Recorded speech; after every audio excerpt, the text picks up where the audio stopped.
Bismillahirrahmanirrahim. Assalamualaikum warahmatullahi wabarakatuh. Alhamdulillah, wassalatu wassalamu ala rasulillah wa ala alihi wa ashabihi wa man tabi'ahum bi ihsanin ila yaumiddin. Wa ba'd. Kita lanjutkan pembahasan dalam kitab Syarah Al-Waraqat fi Ushulil Fiqh. Ya, kita sudah sampai kepada jenis-jenis ya atau macam-macam aksam dari kalam ya. Yang pertama kita bahas adalah al-amru ya atau perintah. Ya, dikatakan penulis-penulis ya, wal amru istid'aul fi'li bil qauli mimman huwa dunahu ala sabilil wujud. Jadi amar atau perintah itu adalah tuntutan tegas ya, jadi istid'aul fi'l ya, tuntutan tegas ya yang mengharuskan ya secara verbal bil qauli mimman huwa duna ya, juga kepada bawahannya atau kepada yang lainnya untuk melakukan sesuatu ala sabilil wujub. Jadi tuntutan dari orang-orang yang biasa berada di atas ya untuk atau kepada bawahannya untuk melakukan sesuatu yang sifatnya itu adalah apa? Wajib ya. Dikatakan fa'in kanal istid'a'u minal musawi sumiya at-timas ya, au minal a'la sumiya su'alan. Jadi apabila amar atau perintah ini diarahkan kepada orang yang selevel ya atau setara, maka ia disebut dengan apa? Disebut dengan iltimas ya, iltimas. Nah, dan sedangkan apabila perintah atau tuntutan itu diarahkan kepada atasan, maka disebut dengan apa? As-su'al, atau disebut juga dengan apa? Permohonan ya. Sehingga al-amr ya secara bahasa lebih ditekankan kepada perintah ya ataupun juga tuntutan tegas ya dari atasan kepada bawahan. Ya, kalau tuntutan untuk yang sifatnya selevel atau setara itu disebut dengan apa? Iltimas ya. Sedangkan kalau dari bawahan ke atasan itu disebut dengan apa? Disebut dengan ya permohonan, atau istilahnya itu adalah ya su'alan ya, permohonan. Wa illam yakun ala sabilil wujubi bi an jawazat tarka fa dhahiruhu annahu laisa bi amrin ay fi al haqiqati ya. Jadi dikatakan jika tuntutannya itu tidak tegas ya, jadi kalau perintahnya itu tidak tegas artinya maka masih memberi ruang ya untuk meninggalkan yang diperintah. Ya, kenapa? Annahu tampaknya tidak bisa disebut sebagai perintah secara hakiki. Laisa bi amrin ay fil haqiqati. Ya, jadi kalau ada perintah kemudian dia masih ada ruang untuk tidak melakukannya atau boleh untuk tidak melakukannya, maka dia berarti bukan menjadi wajib tetapi menjadi sebuah anjuran ya. Kemudian wasighatu huddalatu alaihi if'al ya, dan bentuk kalimat ya yang menunjukkan amar ya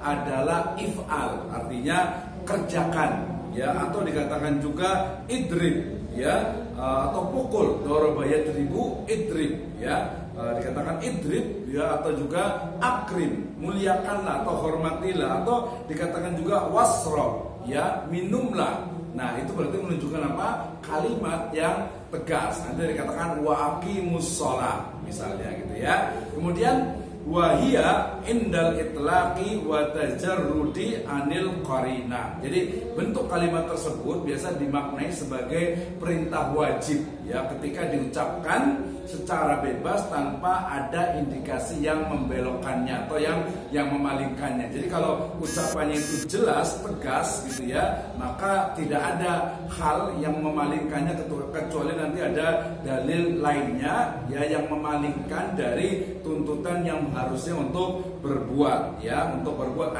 alal wujubi nahwu. Artinya kalau dia tuntutan itu tegas gitu ya, maka dia tidak ada alasan ya, tidak ada istilahnya itu tuntutan lainnya, artinya tidak ada sebab lain yang memalingkan dari yang wajib ya. Tapi kalau tegas berarti ya sudah, itu berarti wajib, tidak ada tuntutan lainnya yang mengarahkan kepada dibolehkannya untuk tidak melakukannya. Misalnya ya firman Allah Subhanahu wa taala, wa aqimus shalah, maka dirikanlah, tegakkanlah, laksanakanlah salat. Ya, maka illa madalad dalilu ala annal murada minhu an-nadbu awil ibaha fayuhmalu alaihi. Ya, jadi kalau tadi waqimus shalah misalnya, maka dia perintah itu adalah wajib, jelas ya, tidak ada kata-kata, tidak ada nas dari lain yang menunjukkan bahwa tidak wajib ya, kecuali ya kan illa madalad dalil ya ala annal muradu minhu an-nadbu. Jadi kecuali ada dalil lain, ada qarinah lain, ada nas lain yang menunjukkan bahwa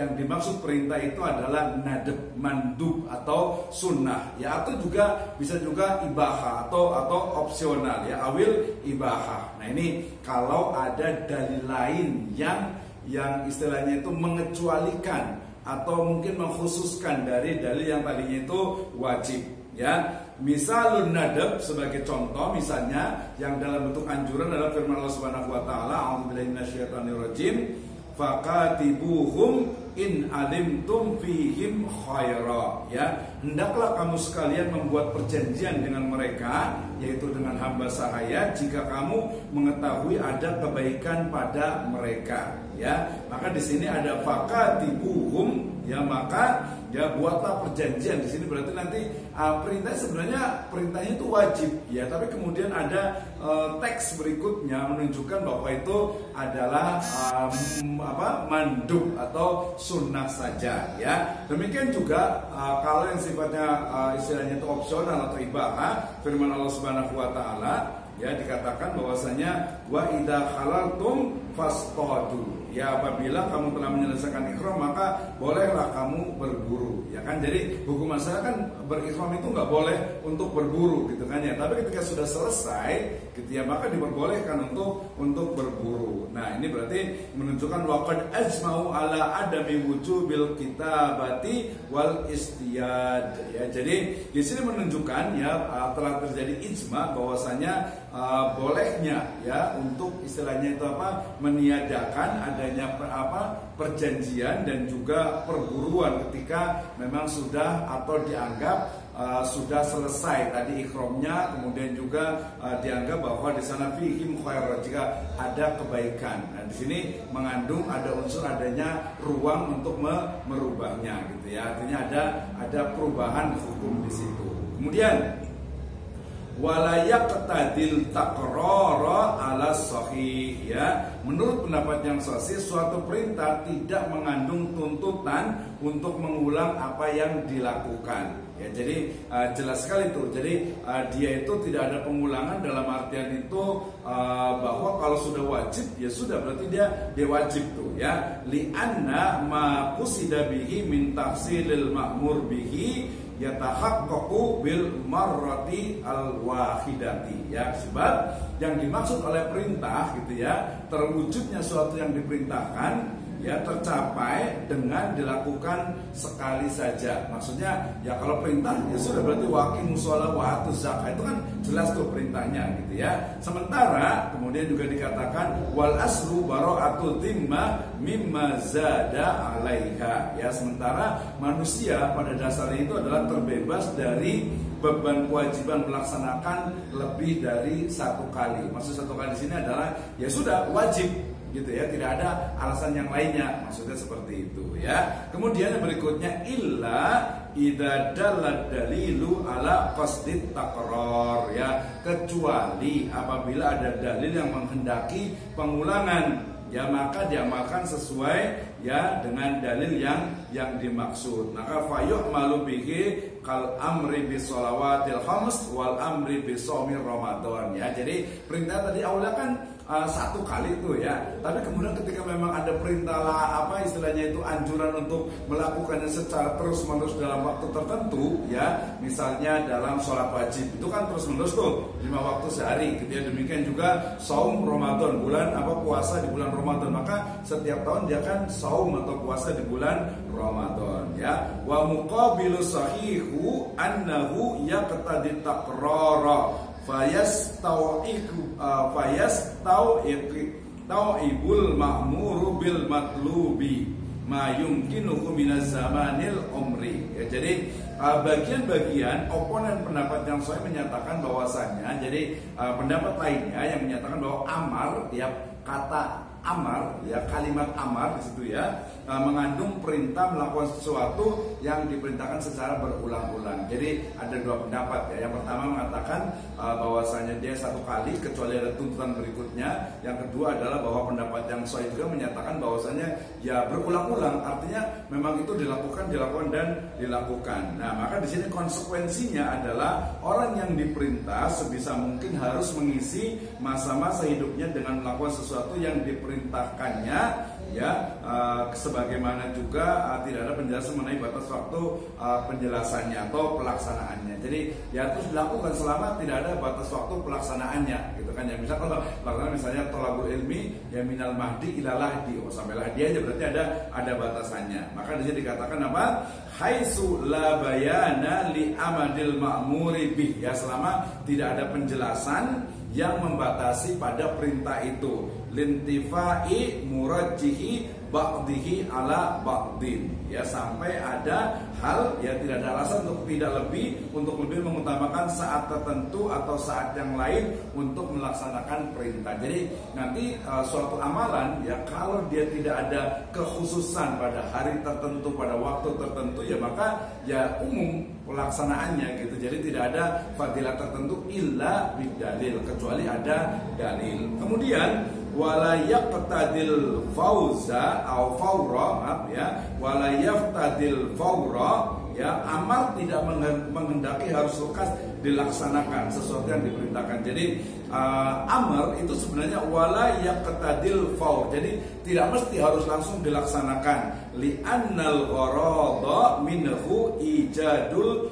fi'li min ghairi ikhtisasin bi zamanil awal duna zamanil zamanis sani. Ya kenapa? Karena tujuan perintah adalah diwujudkannya perbuatan yang diperintahkan tanpa ada pengistimewaan terhadap waktu tertentu, ya. Jadi pada dasarnya memang kalau perintah itu ya laksanakan, ya tidak harus mesti juga tergantung waktunya gitu kan ya.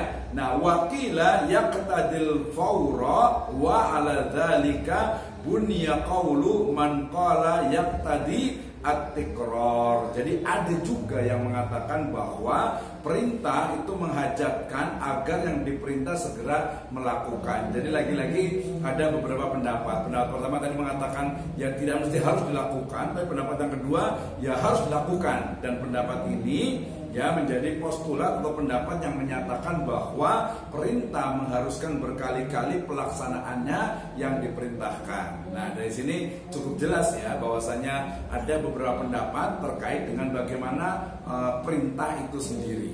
Nah, nastamil kita lanjutkan.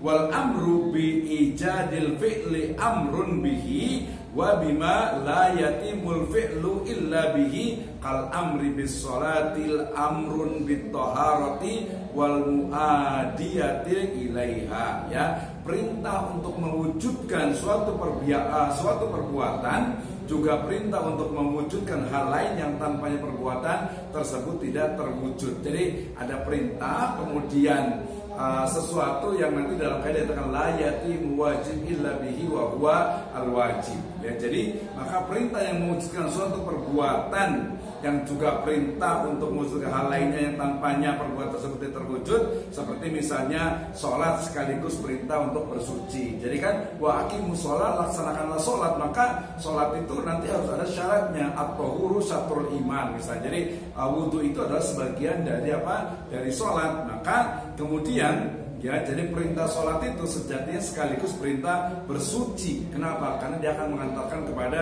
keabsahan sholat. Ya, sesungguhnya fa inna sholata la tasihu biduni toharoh. Ya, kenapa? Karena sholat itu tidak sah tanpa adanya toharoh atau wudhu. Nah, wa idza fu'ila, ya apabila sesuatu itu diperintahkan atau telah dikerjakan, ya menggunakan kata misalnya pasif atau bina maf'ul, ya bil bina lil maf'uli ay al ma'muru bihi, ya jadi kerjakan menggunakan bentuk pasif, maka orang yang diperintahkan tersebut yakhrujul ma'muru anil uhdah, maka orang yang diperintah bebas dari beban perintah. Ya, perbuatan yang telah dilakukan itu diberi labeli dengan valid atau ijza'i uhdatil amri wa yatasiful fi'lu bil ijza'. Nah, ini juga cukup jelas ya.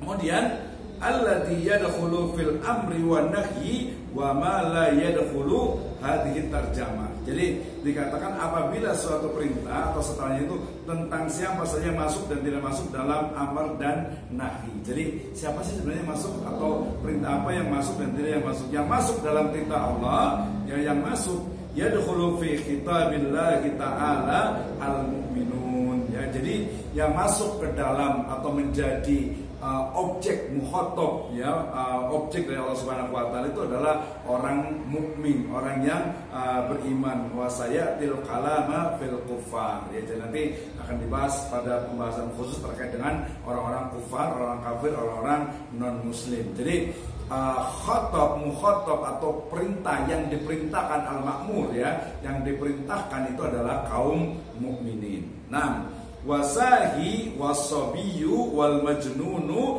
ghairu dakhilina fil khitab, ya. Jadi orang yang lupa, ya, kemudian anak kecil, orang yang gila, ya, tidak masuk dalam perintah atau dalam titah Allah Subhanahu wa taala karena tidak ada tanggung jawab untuk mereka, ya, lintifai taklifi anhum. Jadi orang gila, ya, kemudian juga anak kecil, kemudian juga orang yang lupa, gitu ya, maka mereka terbebas dari perintah yang wajib tersebut, ya. Wa yu'maru sahiba dhahabi sahwi anhu bi khabari khalalis sahwi. Jadi orang yang lupa ketika sudah ingat diperintah untuk memperbaiki hal yang terjadi saat lupa. Jadi kalau lupa kemudian ingat, ya, segera berarti dia harus sholat, gitu ya. Nah, kemudian yang demikian juga qaqadai ma fatahu minas sholati wa dhamani ma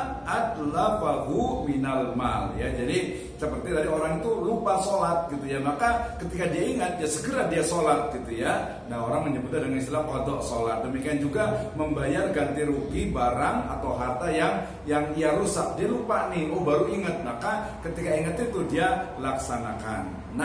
Ya, kemudian wal kufaru mukhatabuna bi furu'i syara'i wa bima la tasihu illa bihi wa huwal Islam, ya. Orang-orang kafir, ya, orang-orang non muslim itu dititah juga, diperintah untuk melakukan ajaran-ajaran yang sifatnya itu partikular atau furu'iyah, ya, dari syariat, dan sesuatu yang tanpa pelaksanaan itu ajaran tersebut tidak sah dilakukan, yakni masuk ke dalam Islam, ya. Hal ini sebagaimana firman Allah Subhanahu wa taala, ma salakakum fi saqar qalu lam nakum minal musallin, ya. Apa yang menyebabkan kamu ke dalam masuk neraka saqar? Ya, mereka menjawab, ya, dahulu kami termasuk orang-orang yang yang tidak melaksanakan sholat, yang tidak termasuk orang-orang yang melaksanakan sholat, gitu ya. Wa faidatu khitabihim, yakni wa faidatu khitabihim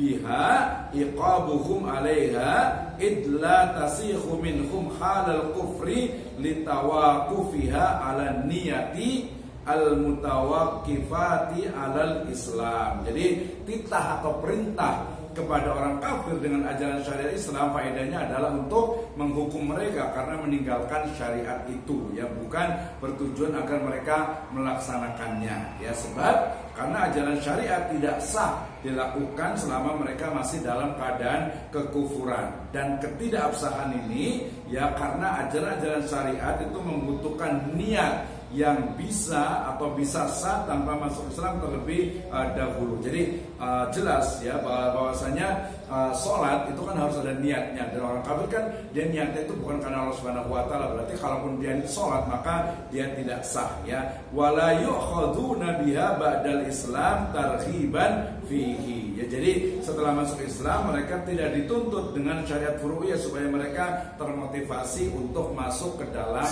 Islam. Jadi ada kekhususan, gitu ya. Kemudian terakhir wal amru bi syai'in nahyu aniddihi wa nahyu an syai'in amru bididdihi ya. Jadi perintah untuk melakukan sesuatu ya adalah larangan melakukan sebaliknya, dan larangan melakukan sesuatu ya wa nahyu anisyai amrun bididdihi ya. Jadi larangan melakukan sesuatu berarti perintah untuk melakukan sebaliknya. Fa idza qala lahu uskun kana nahyan lahu anit taharruk. Jadi misalnya seseorang mengatakan diam gitu ya, diam uskun gitu ya, maka sejatinya ya artinya adalah bahwa dia itu menyuruh agar dia itu diam, atau la ya dikatakan itu tuharrik atau dikatakan apa, jangan bergerak gitu ya, atau la tataharrak gitu ya, la tataharrak berarti jangan bergerak itu artinya diam, atau dikatakan uskun ya, uskun tetap diam gitu, artinya juga menunjukkan diam berarti jangan bergerak. Kenapa? Karena di situ kana amiron lahu bisukun ya, berarti itu adalah perintah untuk dia itu apa, diam. Nah ini terkait dengan pembahasan tentang lafadz yang disebut dengan apa, amr ya. Jadi bagaimana lafadz dari amrnya ya, dari ta'rif dari al-amr itu al-amru istid'aul fi'li bil qawli mimman huwa dunahu ala sabilil wujub ya. Kemudian sifat amr itu adalah if'al, laksanakanlah gitu ya. Nanti biasanya dalam bentuk apa, berbagai bentuk dari apa kalimat atau jenis-jenis katanya. Demikian terkait dengan pembahasan dari amr. Wallahu a'lam bishawab. Assalamualaikum warahmatullahi wabarakatuh.